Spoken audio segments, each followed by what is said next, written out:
Chaque vie sauvée de la Covid aurait coûté près de 6 millions d'euros. C'est le calcul de coin de table réalisé par Patrick Artus pour la France. Que ce soit plus ou que ce soit moins, peu importe. Ce ratio approximatif entre l'activité perdue par mois de confinement et le nombre de vies épargnées, de grandeur incertaine donc, nous dit l'essentiel. Nos sociétés occidentales ont privilégié le primat de la santé sur celui de l'activité économique, et c'est bien en millions que se compte le prix de chaque vie sauvée. Monétiser le prix de la vie humaine est toujours choquant. La vie n'a pas de prix. C'est pourtant bien ce qui est fait depuis des décennies en matière de choix publics. La vie n'a pas de prix, mais nos arbitrages économiques lui en accordent un, a posteriori ou implicitement. Lorsque nous édictons des règles en matière de limitation de vitesse, en matière d'équipement automobile, en matière de droit du travail, de restrictions concernant l'usage de certaines substances chimiques pour limiter les accidents de transport, du travail ou protéger la santé des utilisateurs. Tout cela a un coût que l'on peut rapporter au nombre de vies épargnées. Le principe de précaution est lui aussi un grand inhibiteur de business rentable que l'on sacrifie sur l'autel de la santé humaine. Alors certes, entre nos inactions en matière de pollution de l'air, nos précautions, nos interdits ou nos surréactions, la vie humaine a des prix qui varient au gré des circonstances. La valeur que lui accordent nos sociétés est très incertaine. Mais ce que montre la crise de la Covid, c'est que le coût que la collectivité est prête à accorder à la vie humaine peut aller très haut. Jamais une crise n'aura fait éclater de façon aussi manifeste la valeur que les populations accordent à leur santé. Nos pays ne pourront plus, après cela, être gouvernés de la même manière.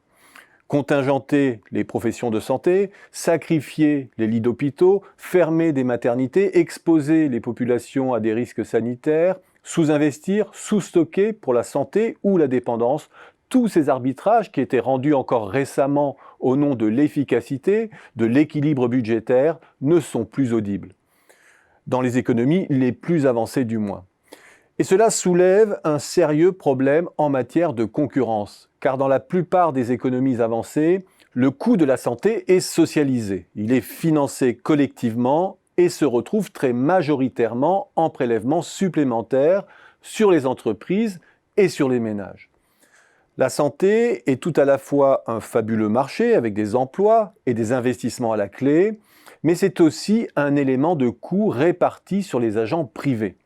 Cela altère la structure de consommation et selon qu'un pays est producteur de médicaments ou pas, producteur de technologies médicales ou pas, détenteur de brevets ou pas, cela n'a pas le même impact.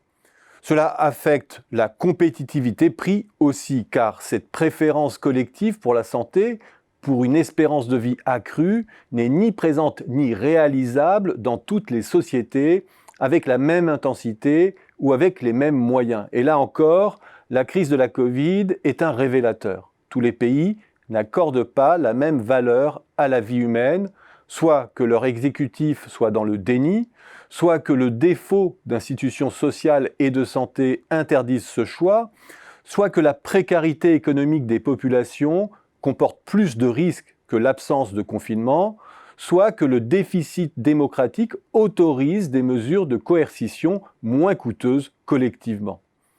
Inde, Chine, Brésil, pays d'Afrique, sud de l'Europe ou PECO, il y a autant de prix de la vie humaine et de consentement collectif à assumer ce prix que de pays.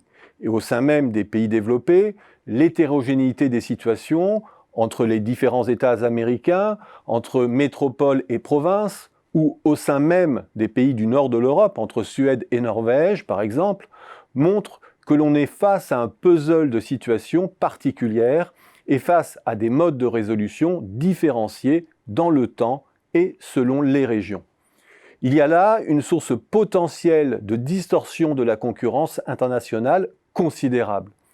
Et contre cette distorsion, il n'y a pas de barrière tarifaire ou non tarifaire. On peut limiter l'achat de produits incorporant des substances interdites, les biens mobilisants du travail des enfants, voire des marchandises à trop fort contenu carbone, non sans difficulté certes, mais rien ne permet de se protéger contre le prix accordé collectivement à la vie humaine, incorporé dans la valeur des marchandises. La concurrence sociale n'est pas nouvelle entre les régions du monde, bien sûr, mais elle prend là une dimension nouvelle et elle confère aux États autoritaires une prime en matière de concurrence qui doit nous préoccuper.